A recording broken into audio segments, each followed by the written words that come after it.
যেই খেলা চলতেছে ইসলাম এই খেলাকে সমর্থন করে না। এই খেলা ইসলামে কি হারাম, সুন্নত পদ্ধতিতে খেললেও হারাম। কেন হারাম?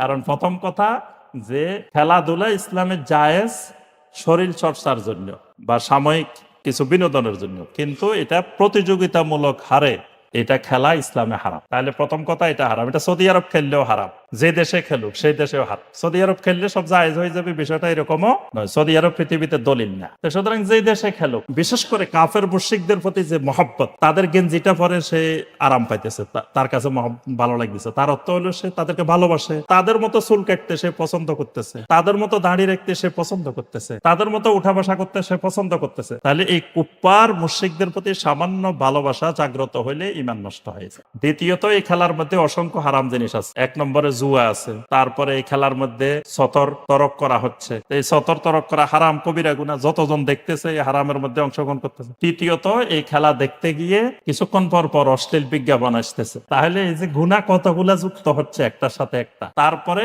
এই খেলা দেখতে গিয়ে আপনি সেই সময়টা নষ্ট করতেছেন, এই সময়টার ব্যাপারে আল্লাহর কাছে জবাবদিহি করতে হবে। কারণ মুমিনের প্রত্যেকটা মিনিটের প্রত্যেকটা সেকেন্ডের দাম আছে। তো এই যে বেহুদা, এটাকে বলা লাগ। মুমিনদের বৈশিষ্ট্য হলো ওয়াল্লাযীনা হুম আনিল লাগবে মুরিদুন। তারা নিরর্থক বেহুদা এই কাজে তারা সময় ব্যয় করে না।